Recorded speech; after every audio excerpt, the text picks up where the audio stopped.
वाकई हिंदुस्तान जो है आज के समय में भगवान भरोसे चल रहा है और भगवान ही चला रहा है, क्योंकि सरकार नाम की चीज जो है आज उस तरह ही गायब है। जैसे कहते हैं गधे के सिर पे जो सींग गायब होते हैं, ऐसे ही देश में सरकार और उसके प्रतिनिधि पूरी तरह से गायब। जांच से पहले ये लोग क्लीन चिट दे देते हैं। इसका मतलब ये है या तो ये जानते हैं कि असली दोषी कौन है और ये उससे मिले हुए हैं। नमस्कार, आदाब, मैं हुक्राम और आप देख रहे हैं हिंदू वॉइस। हमारे साथ मौजूद हैं एडवोकेट अंदर कुमार जी। बहुत बहुत स्वागत है सर। जी सर, आप भी देख रहे हैं, लगातार हम भी देख रहे हैं जो आज प्रदर्शन भी हुआ बजरंग दल का, क्योंकि नूह में जिस तरह की घटनाएं हुई थी उसको लेकर बजरंग दल ने दिल्ली में अपना शक्ति प्रदर्शन किया। लेकिन इसके साथ साथ ही सुप्रीम कोर्ट ने एक ऑर्डर दिया है यूपी गवर्नमेंट, हरियाणा गवर्नमेंट को कि हेट स्पीच पर पाबंदी लगाई जाए। और दूसरी तरफ बजरंग दल वाले रोड पर उतर रहे हैं। असर तो उनका कहीं कुछ दिख नहीं रहा। यह सरकार लगाना नहीं चाहती है, प्रशासन के कान पे जूं नहीं रेंगनी। बताएं सर। एक आज की जो घटना है वो आप ये समझिए कि दिल्ली में अगर कोई व्यक्ति ये कहता है कि मुझे प्रदर्शन करना है तो दिल्ली पुलिस उसे किसी भी हालत में परमिशन नहीं दे सकती। दिल्ली पुलिस ने एक डोजियर निकाला हुआ है जिसके तहत जो कोई व्यक्ति भी दिल्ली में प्रदर्शन करना चाहता है उसे 7 दिन पहले एक अनुमति पत्र जो है डीसीपी को देना पड़ता है, और उसमें जब पुलिस जो है उसको अनुमति देती है तब वो ऐसा कोई प्रदर्शन कर सकता है। लेकिन आप समझिए कि दिल्ली पुलिस के हाथ जो है पूरी तरह से वीएचपी, बजरंग दल और इनके जो आरएसएस के संगठन है उनके साथ इस कदर जुड़े हुए हैं कि इन लोगों ने जो 23 जगह दिल्ली में प्रदर्शन हुए उनमें कहीं भी कोई परमिशन दिल्ली पुलिस से नहीं ली। बिना परमिशन के ये प्रदर्शन हो रहे हैं, और ये इस बात का प्रमाण है कि जिस तरह मणिपुर में पुलिस जो है पूरी तरह से दंगाइयों के साथ थी, जिस तरह और जगह भी रहती है, तो उसी तरह दिल्ली में दिल्ली पुलिस जो है इन लोगों के साथ थी जो दिल्ली में प्रदर्शन के नाम पर लोग रास्ता रोक रहे थे और एक तरह से आतंक का वातावरण बनाना चाहते थे।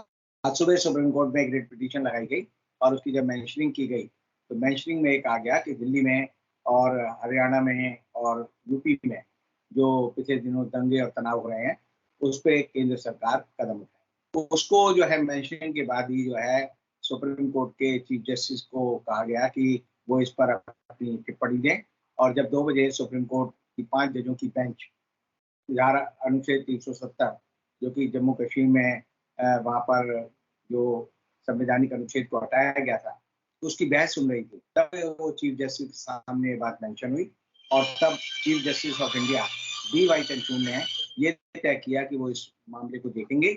उनकी बेंच ने उसको अपनी सुनवाई को स्थगित किया और सुनवाई स्थगित करने के बाद चीफ जस्टिस जो है अपने चैम्बर में गए। उन्होंने पूरी जो रिट याचिका थी उसको पढ़ा। पढ़ने के बाद उन्होंने एक नई बेंच गठित की और उस बेंच को उन्होंने जो है जस्टिस संजीव खन्ना और एसवी भाटी की बेंच को कहा कि वो इसको सुने, और इसके बाद 2:20 पे दोबारा चीफ जस्टिस आए और उन्होंने अनुच्छेद 370 की जो बहस चल रही थी वो सुना।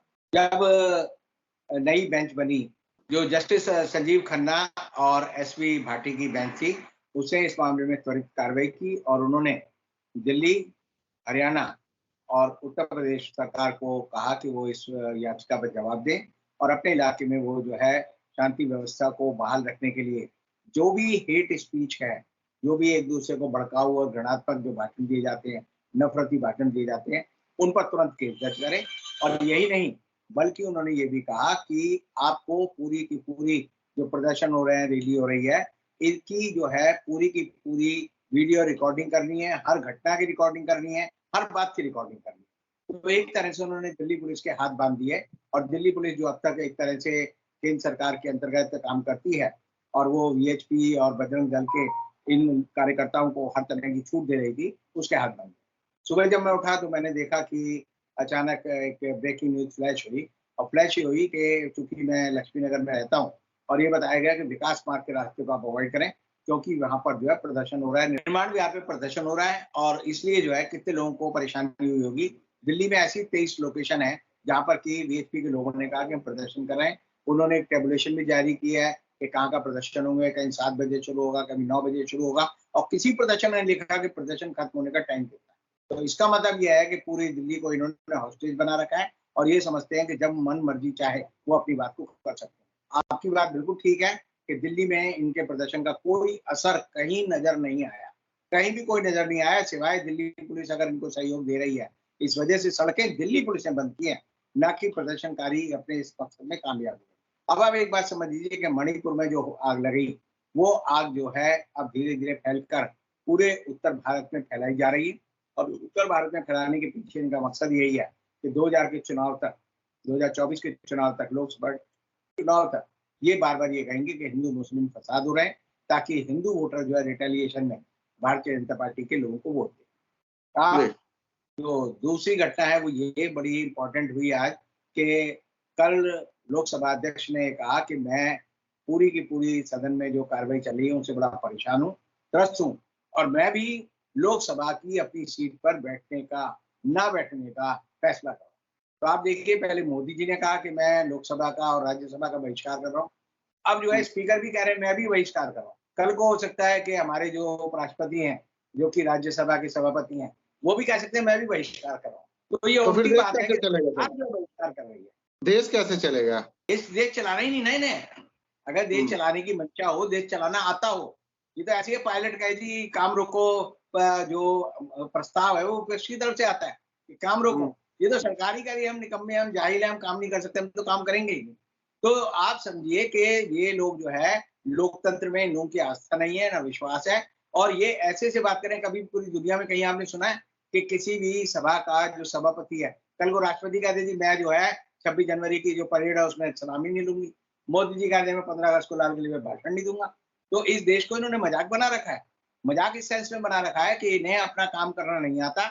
ये समझते हैं कि सब लोग जो है गूंगे बहरों की तरह, पुतलों की तरह, जो भी ये गलत काम करें, सही काम करें, उसके आगे सिर झुका के खड़े हो जाएं, और ये समझे कि मोदी जी वाह, मोदी जी वाह, मोदी जी आपने क्या कर दिया मोदी जी। तो ये लोग जो है एक तरह से काम नहीं जानते, और इसलिए कहावत है कि नाच ना जाने आंगन टेढ़ा। इनको नाचना नहीं आता, इनको काम करना नहीं आता, जवाब देना नहीं आता, और इसीलिए जो है अब जो है स्पीकर कह रहा है कि मैं लोकसभा में नहीं आऊंगा। भाई लोकसभा में तुम नहीं आओगे तो जो डिप्टी स्पीकर है, जो उपाध्यक्ष होता है, वो आके करेगा, और अगर वो नहीं आता तो 16 जो स्पीकर का एक पैनल होता है संसदीय परंपरा में, वो 1 नंबर 2 नंबर वो विभिन्न दलों के लोग होते हैं, उनमें से कोई भी बैठ सकता है। तो उससे जो है लोकसभा चलनी चाहिए। लेकिन स्पीकर का कहना है कि मैं नहीं आऊंगा, इसका मतलब यह है कि वो अपनी तरफ से खुद उसने तय कर लिया है कि मैं नहीं आऊंगा तो लोकसभा नहीं चलेगी। राज्यसभा का सभापति कहेगा मैं नहीं आऊंगा तो लोकसभा नहीं चलेगी, वो राज्यसभा नहीं चलेगी। तो ऐसी हालत में ये लोग जो है देश में जो संसदीय परंपराओं हैं उनका गला घोटने में लगे हुए हैं, और सारी की संसद की मान्यताएं, परंपराएं, संसद में जो लोगों का विश्वास है उसे खत्म करने में लगे हुए हैं, और ये चाहते हैं कि इनकी मन मर्जी चले। विपक्ष चाहता है कि 267 में बहस हो। कल विपक्ष के लोग जो है हमने देखा, वो देश की राष्ट्रपति द्रौपदी मुर्मू से भी मिलने गए। उन्होंने मणिपुर में जो देखा और संसद में जो टकराव है उस पर अपनी बात भी कही, लेकिन राष्ट्रपति की तरफ से उस बारे में कोई राष्ट्रपति भवन से अभी तक कोई टिप्पणी नहीं आई है, कोई प्रतिक्रिया नहीं आई है, क्योंकि राष्ट्रपति इस हालत में नहीं है कि वो किसी तरह का कोई फैसला कर सके। तो आप समझिए देश के 4 बड़े सर्वोच्च पदाधिकारी, एक देश की राष्ट्रपति, एक देश का उपराष्ट्रपति, एक देश में प्रधानमंत्री और चौथा लोकसभा अध्यक्ष, चारों जो है अपनी जबान पर ताले लगाकर बैठे हैं। अब इस समय जैसे हम कहते हैं ना, देश भगवान भरोसे चल रहा है, वाकई हिंदुस्तान जो है आज के समय में भगवान भरोसे चल रहा है। अब भगवान ही चला रहा है, क्योंकि सरकार नाम की चीज जो है आज उस तरह ही गायब है, जैसे कहते हैं गधे के सिर पे सींग गायब होते हैं, ऐसे ही देश में सरकार और उसके प्रतिनिधि पूरी तरह से गायब। सर लेकिन एक सवाल यहाँ पर मैं आपसे नूह के बारे में पूछूंगा। अभी वहां का कुछ ताजा अपडेट, जैसे कि इंटरनेट बंद है और बहुत सारी चीजें बंद है, और जो कार्रवाई हो रही है वो कार्रवाई किस तरफ जा रही है, उस कार्रवाई को आप किस तरह से देखते हैं? देखिए, जब तक अभी पूरी खबरें नहीं आए तो हम उस पर अनुमान ही लगा सकते हैं, लेकिन खबर ना आने का और ये कि इंटरनेट बंद कर दिया है वहां पर, आप देखते हैं गुड़गांव में, नूह में और दूसरी जगह पर फरीदाबाद में दफ्तर बंद है, स्कूल बंद है, इंटरनेट बंद है, लोगों का आना जाना बंद है। तो इससे एक तो आप समझ लीजिए कि जो हरियाणा की सरकार है वो पूरी तरह से निकम्मी सिद्ध हुई है, और जिस तरह वीरेंद्र सिंह की सरकार है, हम मणिपुर में देख रहे हैं कि वो बिल्कुल निकम्मी सरकार है, ऐसे ही इस समय हरियाणा में जो सरकार है वो भी निकम्मी सरकार है। वो कोई गृह मंत्री ये कह रहे हैं कि मोनू मानेसर, जिसकी वजह से कहा जा रहा है कि वो जनता जो भड़की थी उसकी वीडियो की वजह से भड़की है, मोनू मानेसर को क्लीन चिट दे रहे हैं गृह मंत्री की, उसका कोई लेना देना है नहीं, उसे आखिर बचाया क्यों जा रहा है? बचाया क्यों जा रहा है? वो आरएसएस का आदमी होगा, बीजेपी का आदमी होगा, विश्व हिंदू परिषद का आदमी होगा या बजरंग दल का आदमी होगा। ये तो ऐसा है कि कोई सी चीज की जांच से पहले ही फैसला कर लेते हैं कि हमारा आदमी जो है वो किसी हालत में दोषी नहीं हो सकता। और यही जो है सरकार के निकम्मेपन की वजह है, यही सरकार का भेदभाव है। जांच से पहले हर आदमी दोषी है, हर आदमी दोषी है, तभी तो जांच की बात करते हैं। अडानी के मामले में क्यों जांच की बात की गई कि भाई अडानी चाहे कोई भी हो, उसकी जांच होनी चाहिए। इसी तरह हमने देखा कि राफेल आए तो ये कहा कि जांच की मांग होनी चाहिए और जांच की मांग लोगों ने की। लेकिन ये सरकार मानती है कि जांच नहीं होनी चाहिए, नंबर 1, और नंबर 2, जांच से पहले ये लोग क्लीन चिट दे देते हैं। इसका मतलब ये है या तो ये जानते हैं कि असली दोषी कौन है और ये उससे मिले हुए हैं, या ये चाहते हैं कि जांच हो ही जाए ताकि सच का सच और झूठ का झूठ लोगों को ना पता चले। और इसीलिए आप समझ लीजिए कि कट्टर सरकार जो है, एक मायने में इस हिंसा के लिए जिम्मेदार अगर कोई है तो ये खट्टर सरकार है, जिसको हरियाणा में हटाया जाना जरूरी है। बहुत बहुत शुक्रिया सर। आज आपने बताया कि बजरंग दल को किस तरह से छूट दी गई, दिल्ली में किसी तरह की कोई रोक नहीं तो अगर आप प्रोटेस्ट के लिए दिल्ली में जंतर मंतर पर भी अगर अपना आवेदन देते हैं तो उसमें बहुत सारी कंडीशन लगाए जाते हैं, लेकिन एक दिन पहले ऐलान होता है, 23 जगह की लिस्ट जारी की जाती है और फिर सड़कों पर भीड़ दिखती है। वो तो शुक्र है लोग इनकी इस भीड़ में उस तरह से साथ नहीं आए। चुनिंदा लोग थे सब जगह, आप सबने हमने देखा, लेकिन अपने आप को शक्ति प्रदर्शन इन्होंने दिखाया। तो साथ ही सुप्रीम कोर्ट ने जो लताड़ लगाई है वो अपने आप में एक बड़ी बात है। अब देखना ये है कि उसका असर कितना होता है। आप लोग नीचे कमेंट कीजिएगा, वीडियो को ज्यादा से ज्यादा शेयर कीजिएगा। कल फिर मुलाकात होगी रविंद्र जी से, तब तक के लिए दीजिए इजाजत।